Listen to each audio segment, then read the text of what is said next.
This is the story of 3 cruise ships, which set sail between January and March this year.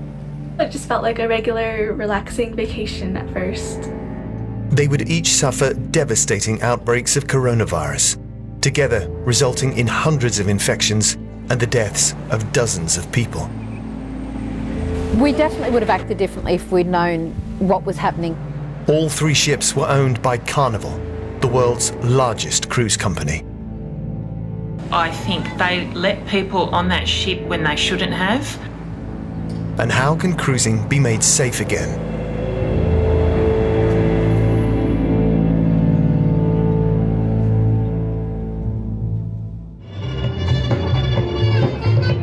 January the 20th, 2020, and nearly 3,000 passengers on the Diamond Princess are played off from the quayside in Yokohama in Japan, about to leave on a 15-day cruise around Southeast Asia.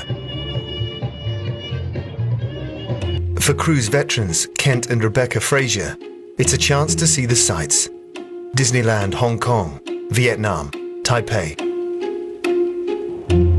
But on February the 1st, on their way back to Yokohama, everything changes when it's announced that a passenger who had left the ship in Hong Kong 6 days earlier has tested positive for the dangerous new coronavirus sweeping through China. It still was really unclear at that point if we were in some sort of danger.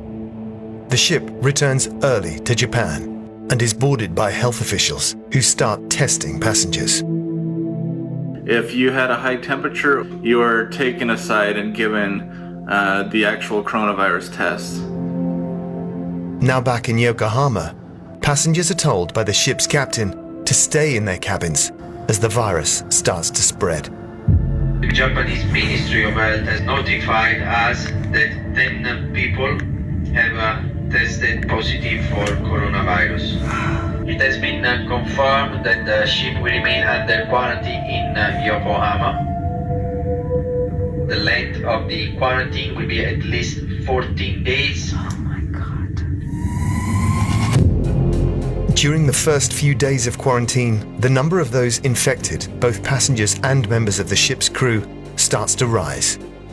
By February the 7th, 61 people have been infected.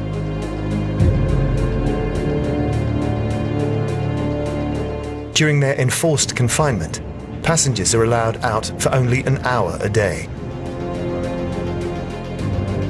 Food is brought to their cabins.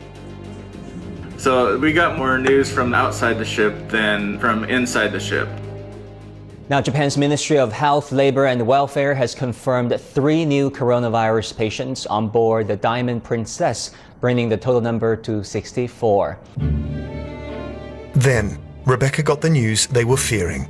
We found out this morning from a reporter that 41 more people had been tested positive for coronavirus, and come to find out that I was one of those 41 people.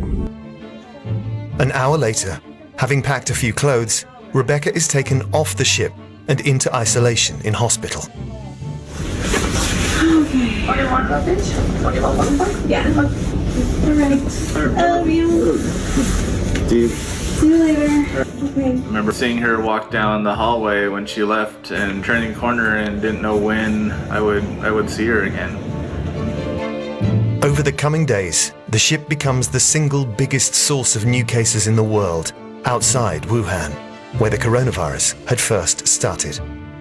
You could tell what kind of day it was going to be just by looking outside onto the dock. You could see the ambulances lined up.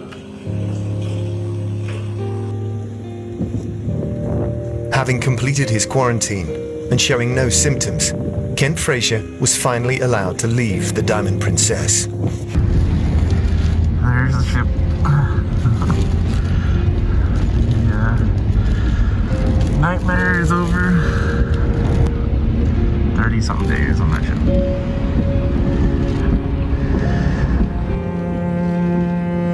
It would be another 2 weeks before his wife Rebecca was able to leave hospital, and the couple were able to travel back to the United States.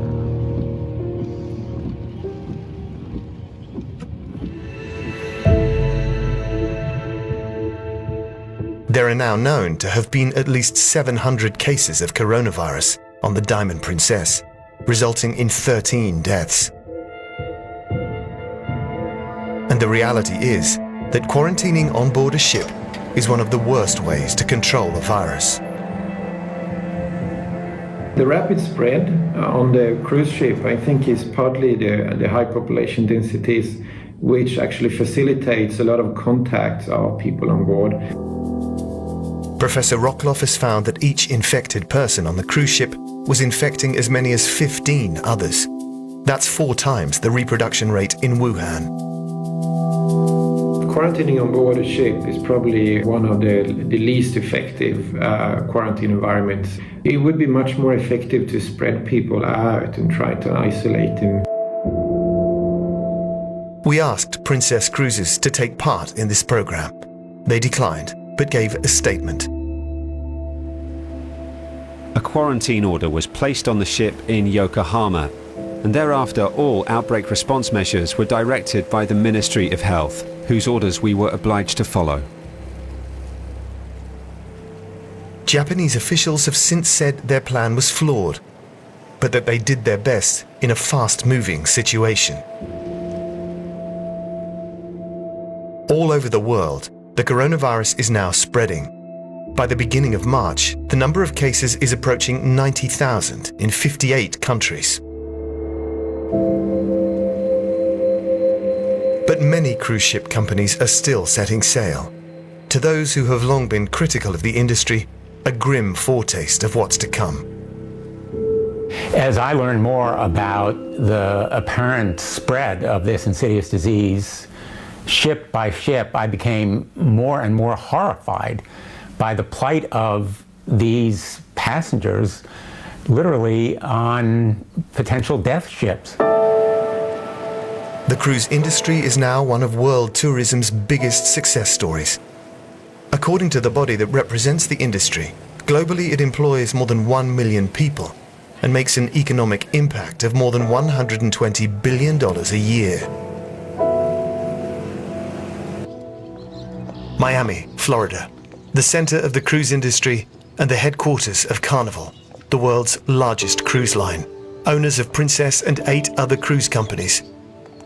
Carnival Corporation, more so than any other cruise company, really had a front row seat to how this virus operates.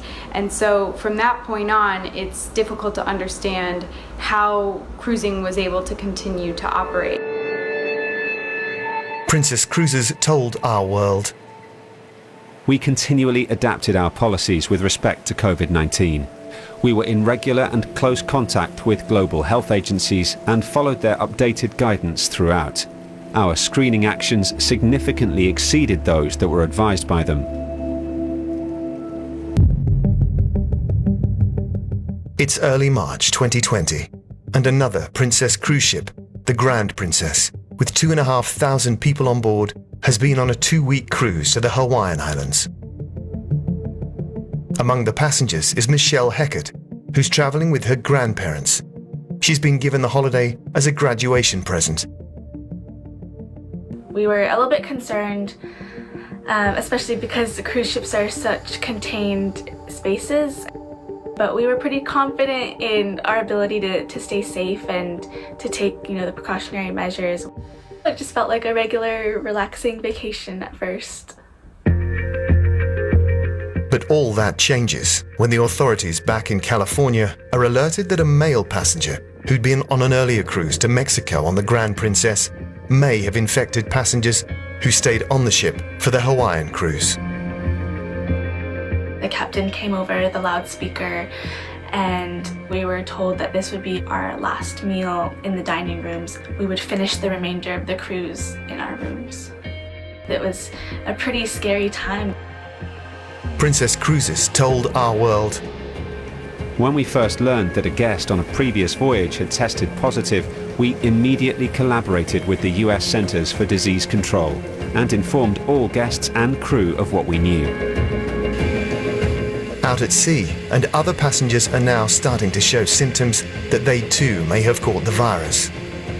Off the coast of California, and a Coast Guard helicopter flies out to drop off testing kits and medical supplies, including gloves and face masks.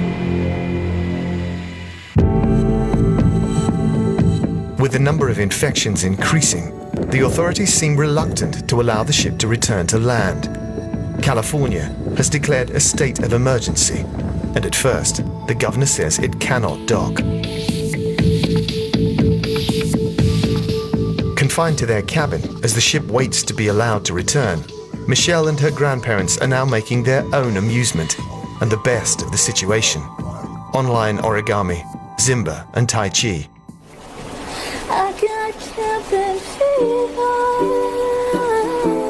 I ended up kind of writing some songs on my ukulele because I had brought the ukulele for the lessons that they were going to provide on the ship since it was a Hawaiian cruise.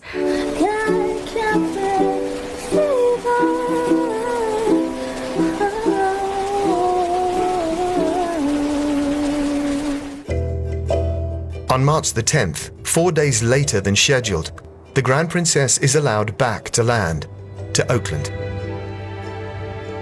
Because of their possible contact with someone who had the virus, all 2,000 passengers from the United States will now be spending a further 2 weeks in quarantine at various military bases. In Japan, the strategy was to keep everyone on board and to test everyone there and make sure everyone was quarantined in their rooms and remained on the ship.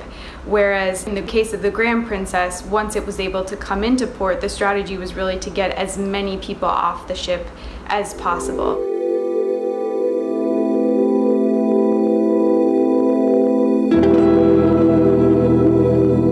This is an industry that has boomed.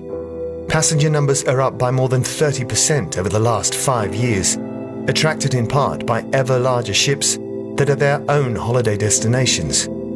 Swimming pools, miniature golf courses, now even a ship with its own roller coaster.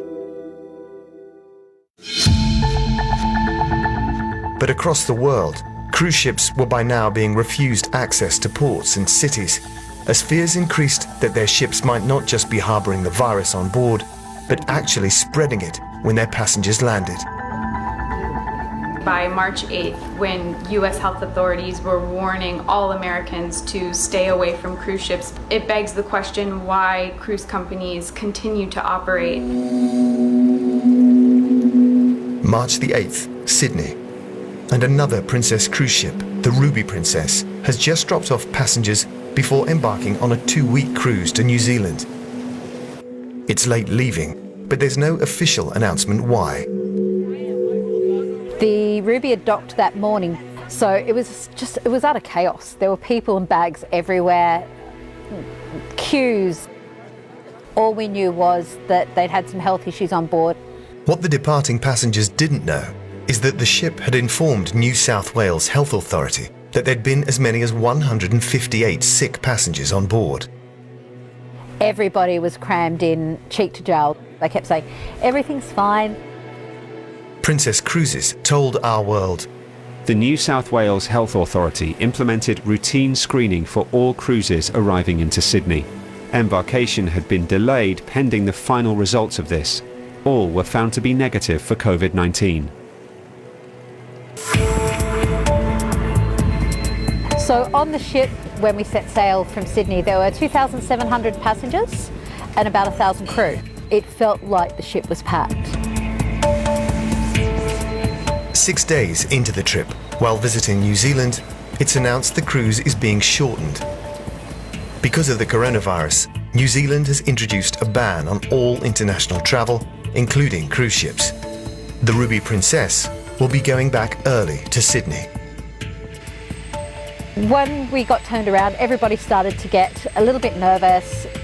On the last night, in the main dining rooms, they have a conga line of servers and the restaurant staff dancing around to music.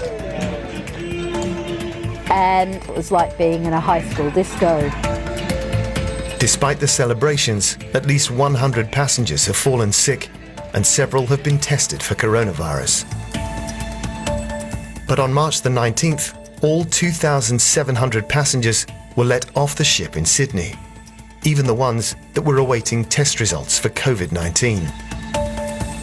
We got downstairs to collect our luggage, and walked out. There were no temperature checks, there weren't even passport checks. And we saw an ambulance pull up on the dock. And at the time, we didn't think anything about it. It was like we were being rushed off the ship. Flying back to London, the world now in the midst of a global pandemic. We got to Sydney Airport about 9 o'clock in the morning, breezed through check-in and security, and when we went to board our flight, again, no temperature checks.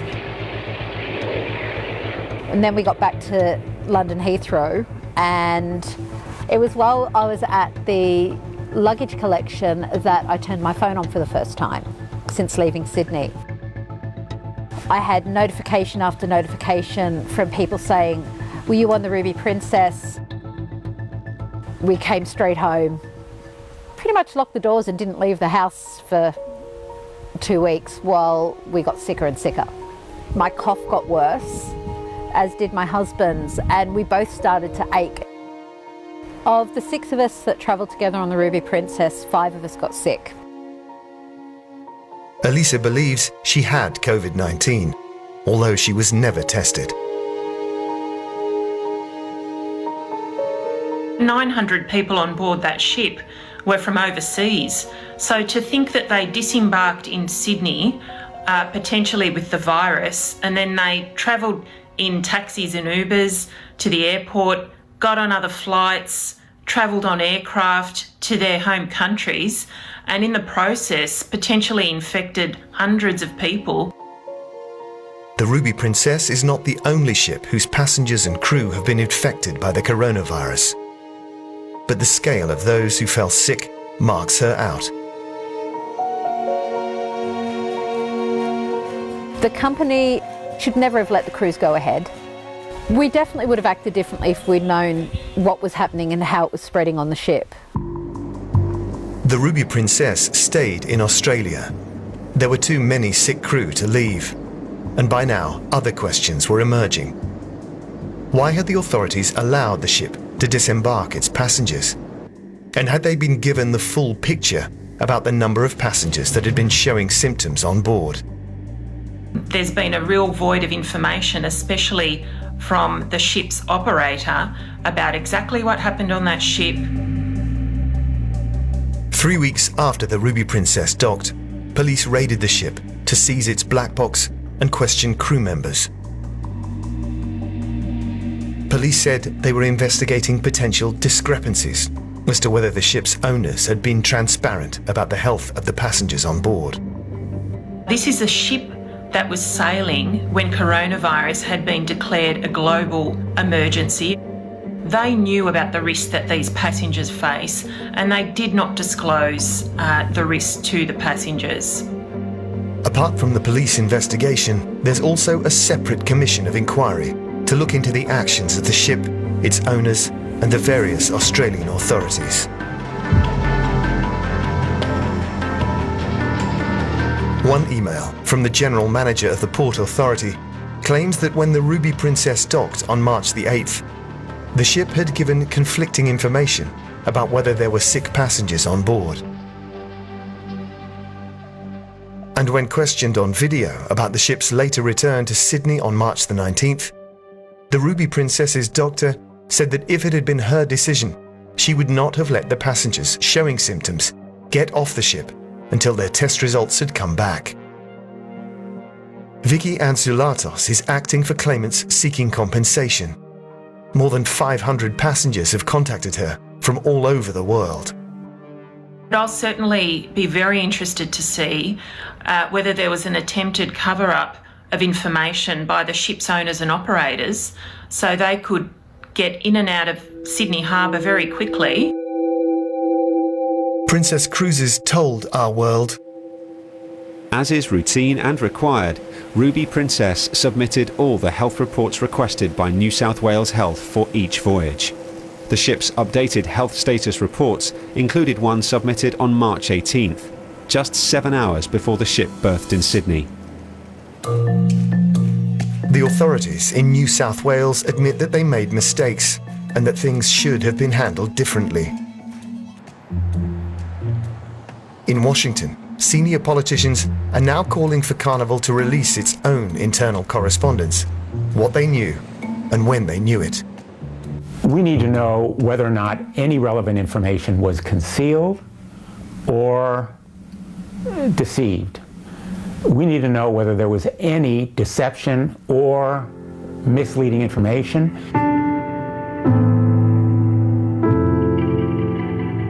For now, the future of cruising is uncertain.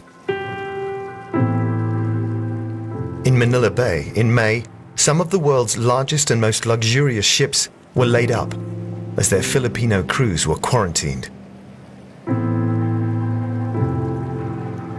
It's difficult to know exactly what cruising will look like when it resumes. The company has not yet announced any procedures it will take to protect passengers and crew from COVID-19.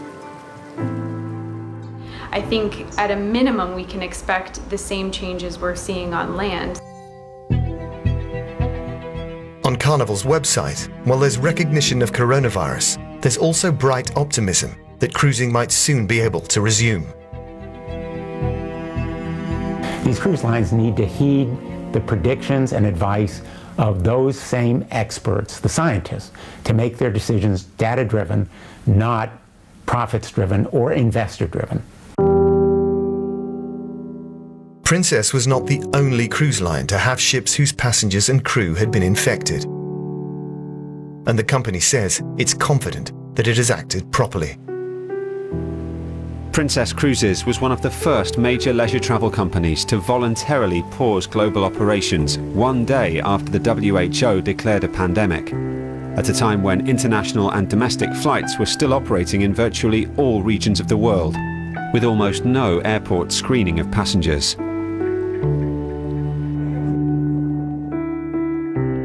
Research by the Miami Herald says that for the industry as a whole, more than 60 cruise ships were affected by the coronavirus pandemic, causing more than 3,000 infections and at least 80 deaths.